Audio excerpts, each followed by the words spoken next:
All right, welcome back, free radicals of all shapes, sizes, colors, denominations, orientations, educations.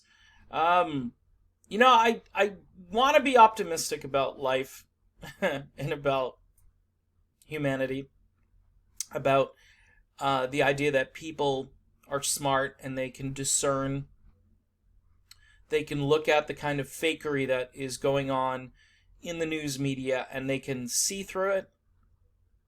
And when I say these two words, CNN and poll together, your first response should probably be, well, this is probably going to be a load of BS. All right? Probably going to be a load of BS. So let's take a look at this. First of all, if you're a Tulsi Gabbard fan, she doesn't show up on this poll. They don't even mention her name. They don't mention her. She's not in this poll. So, if this poll is legitimate, which I don't think it is, but say it is, just let's say that, the demographics and the methodology used, everything is just spot on, and I don't know what the sample is. I haven't looked into all of that. But let me tell you something. All right, here's what they call the leaderboard. You've seen this before. So Joe Biden has dropped 6% from his October high of 34%. He's at 28. Warren appears to be dropping, which probably has some in the media concerned.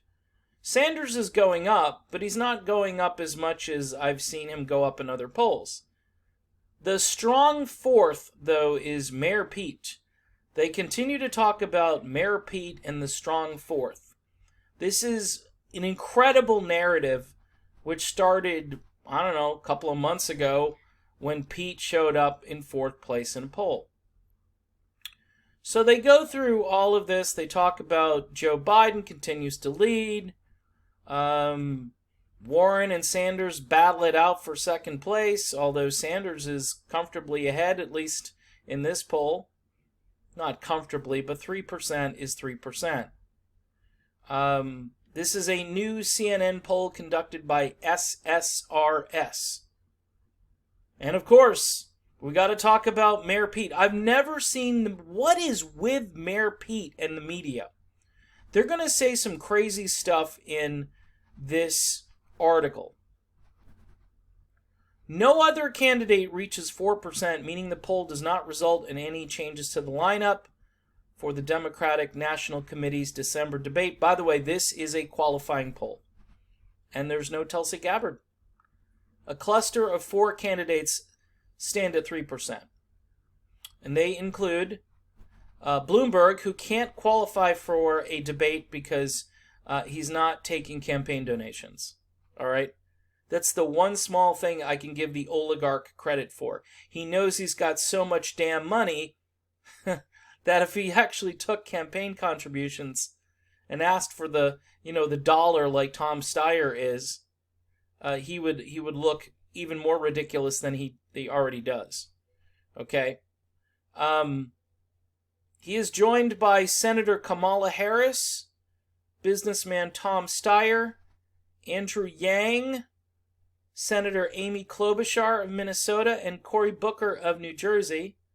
They all have about 2% in the poll. No Tulsi Gabbard. She's not showing up in this. She's not even being mentioned in this article.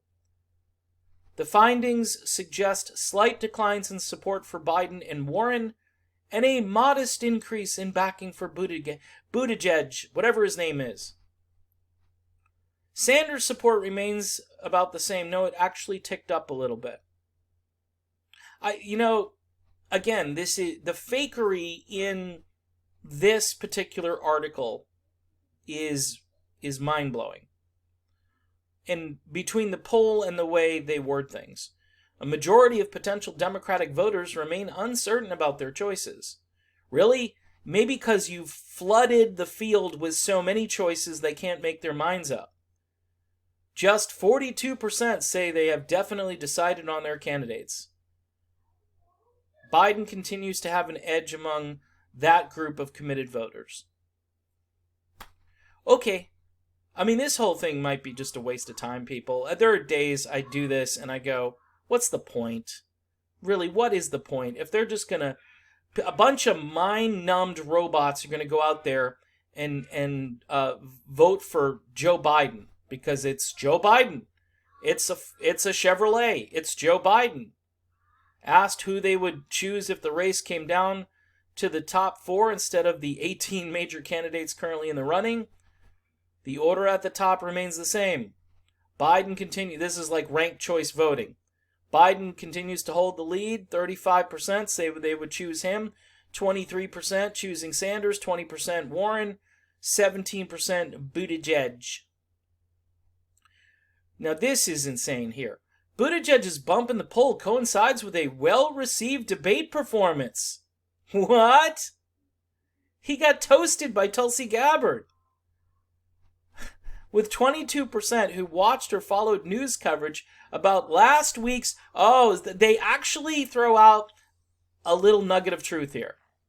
So if you were watching news coverage of, post-debate information, if you were watching post-debate coverage, of course you thought Mayor Pete did great. Did you actually watch the debate? Saying he had his best night. Right here. Mayor Pete had his best... This is insanity, people. I'm not even in the same... I am not even in the same solar system anymore. I just can't be. I must be in an alternate universe. I have to be. Biden lands in second at 16%? What? Biden? Oh, I know. See, the stuttering was endearing. The lack of the ability to just get through a sentence, that is something that people are looking for in a president. But you had apologies out there for Biden. You had, somebody wrote, I think the Washington Post or somebody wrote something about how he's had a stutter since his childhood. I don't recall Joe Biden stuttering in the olden days. I don't remember Biden stuttering when he was plagiarizing. I don't remember any of that. All of a sudden now, oh, well, this is something that's plagued Joe Biden for a long time.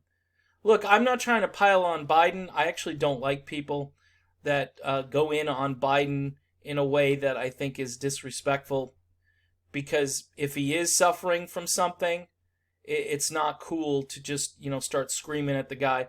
The guy he's being put forth. He's a figurehead. This is who they've chosen to represent them. And yeah, he could say, no, for the good of the country, I'm not going to do it. Obviously, he has an ego, so he's not going to do it. I think he's got an ego probably almost as big as Donald Trump's ego. Harris and Warren each at 8% and Booker at 5%. Yeah, I heard all this Booker talk. Booker had such a great debate. Okay, nothing about Tulsi Gabbard, nothing. When asked which candidate would best handle specific issues, potential Democratic voters are more closely divided between those seeking big changes and those aiming for more incremental progress. Oh my. Either there's progress, or let's put it this way. This notion of big systemic change versus incremental change, there's either change or no change. Because even if you make a small change, that's a change. All right, you make a big change, that's a larger change. But what we've been up against is no change, status quo. So if the big changer person like Bernie and Tulsi could get an incremental change, that would be a huge victory. For those of you who think that all of these other candidates want incremental change, they don't. What they want is the status quo. And we can only hope that the big change people will get some kind of change, whether it's incremental or on a large scale. On healthcare, 28% say Sanders, an advocate for Medicare for all and the elimination of private health insurance, would best handle the issue. I love how they put this line in there. And the elimination of private health insurance. Now, there's still private contracts under Bernie's plan. Just throwing it in there. For those who don't understand what you're reading here, there's still going to be private insurance available. That's about even with 26% who choose Biden, who has argued against moving to a complete government-run system.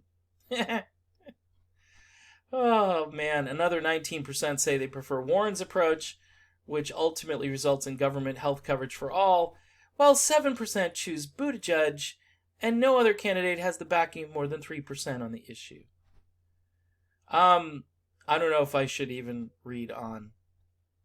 Because Tulsi is not here. She's being... Tulsi Gabbard is now... Here's the strategy since the last debate. We saw that article that went out where the establishment basically has had enough. The Democratic establishment has had enough. All right? They're putting up with Sanders. They're hoping that they can... That's why they're flooding the zone. You know, Bloomberg with unlimited deep pockets. It's almost like those people who are testifying against Trump. I forget their names. Was it Strzok? Where they're talking and they're saying, well, we can stop him. We can, don't worry, he's not going to actually win the election. And whether you like Trump or not, that's evil. That's evil. That's an evil person trying to thwart the will of the electorate. And I don't care if you like the Electoral College or not. That's the rule we play by right now. And by the way, I think it's a good rule because it makes the campaign or the candidates go everywhere and campaign everywhere rather than, hey, let's go to the largest population zone and forget about the rest of the country and what they want. I mean, this is representation. I think this is a better form of representation. I could be wrong on that. I could be convinced the other way around.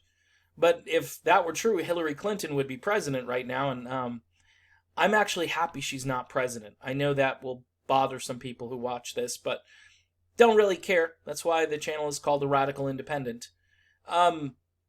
This is really a sad development because the last 2 or 3 days since the debate, since the Tulsi Gabbard... I won't say she won the debate, but she certainly was very impactful. It's hard to win a debate when you're getting the least amount of time to make your points. All right, and yesterday she did an incredible interview with Joe Rogan.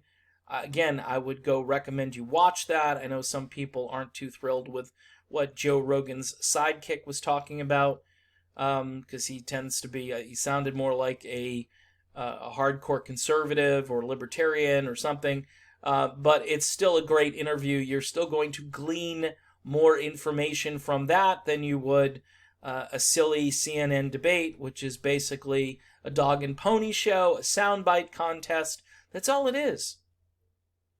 And of course, you're going to circle Mayor Pete. Oh, Mayor Pete, he's in 4th place. I mean, I've never seen so much attention being given to a 4th place candidate. Now, could this guy win Iowa? Yeah, he could win Iowa. All right, Iowa is a very white place. Sorry, I don't typically talk identity politics. Same with New Hampshire. But Mayor Pete is not doing well with African Americans, and neither is Elizabeth Warren. Sanders and Biden, see how they're toward the top? Because they're doing better with African American voters. Tulsi Gabbard, I don't know how she is doing with African American voters. All I know is that she probably should be included in this poll somewhere. And I think there is a concerted effort now just to not say her name, not to talk about her, not to think about her, pretend she's not there, and then she's going to have to go away. The problem is her campaign is going to the convention. She's going all the way to the convention, whether she gets this gaslighting media attention or not. She's still going, and I think she's going to have to work around this. And I've been saying this for months. We need another way, and we need a workaround. Otherwise, this whole thing is just, it's a joke, and I've been saying it's a joke because, quite honestly, when you look at all of this, it really is a joke. It's a joke. They're deciding who we should support. This Mayor Pete thing, oh, let's generate excitement for Mayor Pete. I'm over it. I'm over it. And, you know, if this doesn't work out, people, we have to look at a third way. We're getting close to December. Thanksgiving, by the way, is tomorrow. I'm wishing everyone a happy Thanksgiving.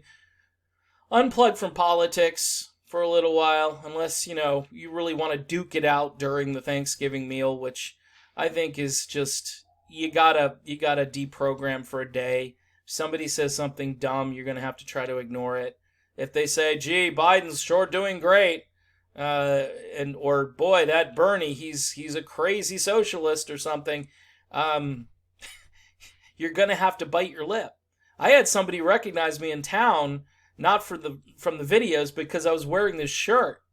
And they said, wow, I never thought I'd see that in South Florida. And I said, what? And they said, your shirt.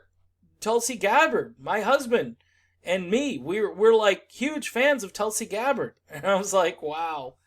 So there's hope out there, folks. There's some supporters here in Southwest Florida who recognized not me, but the shirt. So that worked out good.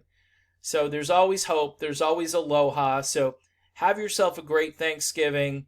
I don't know if I'm going to be uploading any more videos until probably Friday.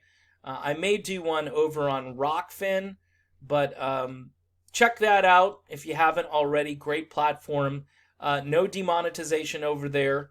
But probably for this video over here. So if you can help me out via PayPal, it would be much appreciated.